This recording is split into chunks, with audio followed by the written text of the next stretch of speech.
Bienvenue dans cette vidéo où nous allons explorer l'analyse des risques ESG.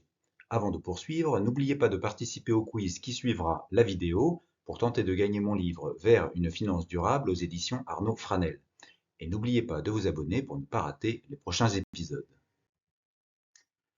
Partant du principe qu'on ne peut pas faire de finance verte sans connaître d'abord la finance classique, on commencera par parler en première partie du risque en finance classique, puis nous aborderons l'écosystème des agences de notation ESG, leur méthodologie, avant de terminer par quelques perspectives réglementaires. L'AMF rappelle qu'une possibilité de rendement élevé s'accompagne toujours d'un risque élevé. En effet, rentabilité et risque sont les deux faces d'une même pièce, comme l'a démontré le prix Nobel d'économie Harry Markowitz dès les années 50. Pourquoi le lien entre rentabilité et risque est-il fort et réciproque? Parce que les risques se matérialiseront tôt ou tard et qu'ils auront alors des répercussions sur la valeur. En anticipation de la matérialisation du risque, les investisseurs dégradent la valeur actuelle, ce qui augmente mécaniquement la rentabilité des résultats futurs. Voyons quelques exemples. Sur une période de 15 ans, on observe une corrélation entre la performance d'un placement et son risque. Les supports peu risqués en fonds monétaires et en SCPI dans le secteur immobilier présentent une rentabilité faible, inférieure à 5%. Les supports moyennement risqués en obligations présentent une rentabilité intermédiaire entre 3 et 7% par an selon les zones géographiques. Et enfin, les supports risqués en actions présentent des rentabilités comprises entre 7% et 14% selon les zones géographiques. Mais qu'entend-on par risque? Prenons par exemple la documentation d'un fonds indiciel, ici un ETF commercialisé par Amundi, qui réplique l'indice boursier MSCI Europe et Série. Le risque de ce placement est égal à la volatilité qui est définie comme un indicateur statistique qui mesure l'amplitude des variations d'un actif autour d'une moyenne. Qu'est-ce que cela signifie? Restons sur l'exemple de notre ETF et observons la distribution des rentabilités hebdomadaires sur la période allant de septembre 2018 à octobre 2025, soit 368 semaines. Certaines de ces semaines étaient très mauvaises en termes de performance financière, avec une rentabilité hebdomadaire de moins 18%, au pire de la crise du Covid. D'autres semaines étaient euphoriques, notamment lors de la reprise post-Covid, avec une rentabilité hebdomadaire de plus 7%. Sur l'ensemble de la période, la rentabilité hebdomadaire s'établit à 0,2% en moyenne.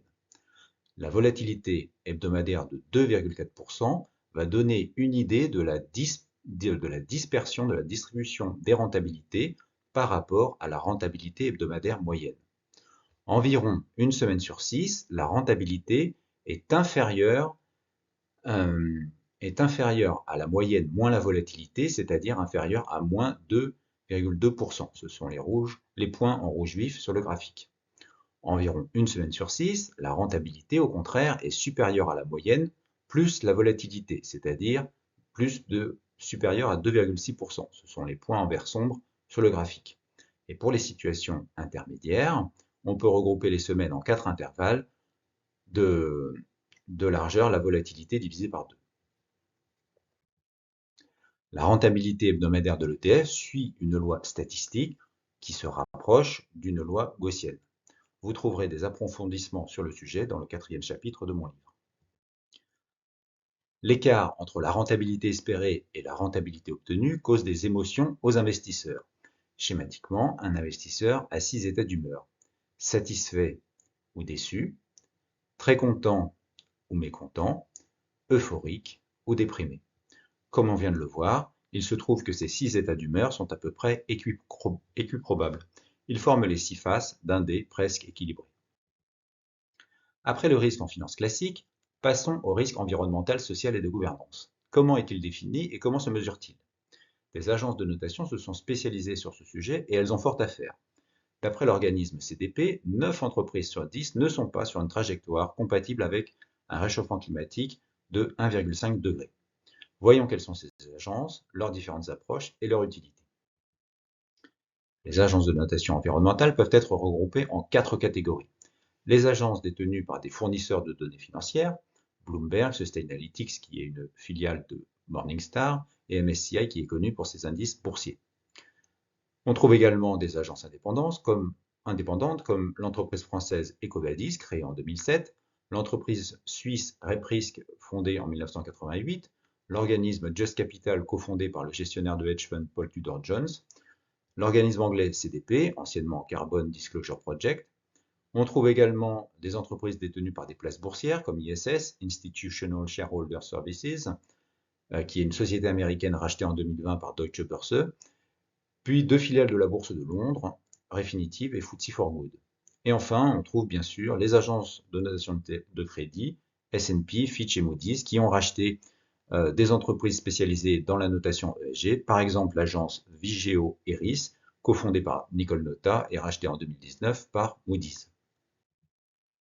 Vous l'aurez compris, le secteur des agences de notation ESG a connu des vagues de fusion-acquisition ces dernières années, notamment entre 2016 et 2020. Le marché mondial des agences de notation extra-financière atteignait environ 1,3 milliard d'euros en 2022 et serait en croissance d'environ 30% par an d'après une étude de Business Scout. Le marché est tiré par les agences européennes qui ont un rôle de leader historique et qui se sont développées dès les années 90 au Royaume-Uni, en Suisse et en France. Dans cette partie, nous allons présenter dans les grandes lignes les méthodologies de trois agences, CDP, Sustainalytics et MSCI. Le CDP est une organisation internationale à but non lucratif créée en 2000 et qui gère l'une des plus grandes bases de données environnementales au monde. Le nombre d'entreprises participantes progresse d'année en année. En 2024, 25 000 entreprises ont rempli des questionnaires d'évaluation. Parmi les entreprises cotées en bourse, 2 tiers de la capitalisation boursière mondiale est représentée. Les questionnaires couvrent des problématiques de plus en plus larges. Initialement, le CDP n'évaluait que l'impact climatique des organismes et aujourd'hui, le CDP mesure l'impact sur le climat, les forêts et l'eau. Une note entre A et D est attribuée à un organisme en fonction du niveau de divulgation de ces données ESG et de leur qualité, bien sûr, de la compréhension des enjeux ESG, de la gestion des risques ESG et enfin de la stratégie ESG de l'organisme et de sa capacité d'entraînement, de leadership sur ses partenaires commerciaux. En 2024, moins de 2% des entreprises dans le classement CDP avaient obtenu la note A sur le critère climat et seulement une dizaine ont obtenu un triple A, dont L'Oréal. Pour sa part, Sustainalytics a été lancé en 1992 et couvre 16 500 entreprises en 2025. L'approche consiste à évaluer les risques ESG qui ont un impact sur la valeur financière de l'entreprise et à établir un classement des entreprises au sein d'un même secteur. Ainsi, l'échelle de notation de Sustainalytics va de 0 pour un risque négligeable à 40 pour un risque sévère.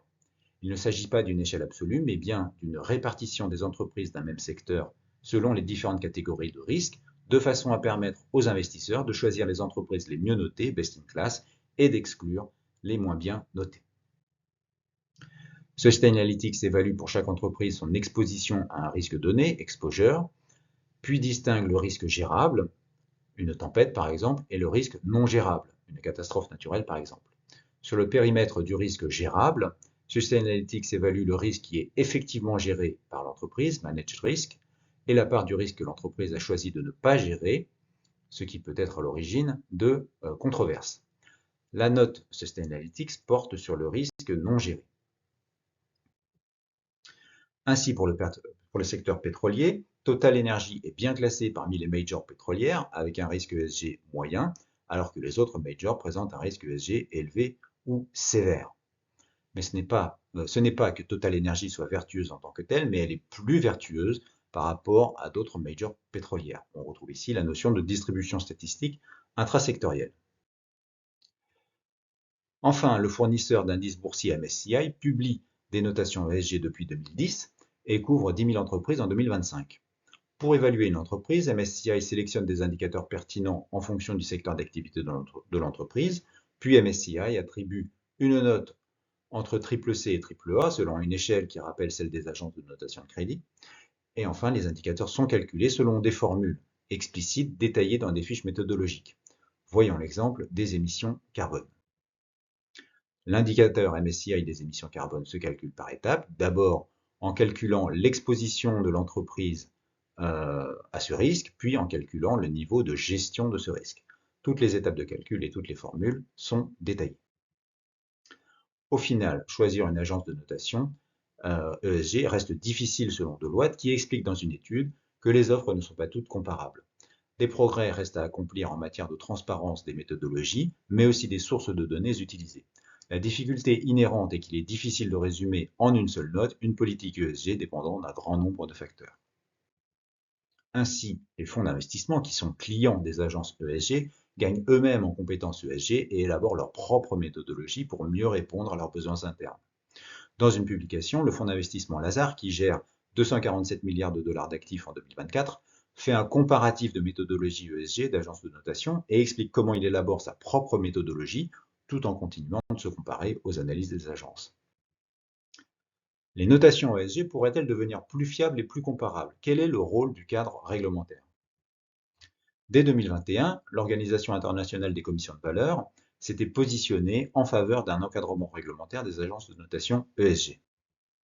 Dans la continuité de ces réflexions à l'échelle internationale, la Commission européenne souhaite que les agences ESG soient plus transparentes sur leur méthodologie et leurs sources de données, mais aussi qu'elles séparent clairement leurs activités de notation ESG de leurs autres activités, si elles en ont, notamment dans le cas où elles émettent et vendent des notes de crédit.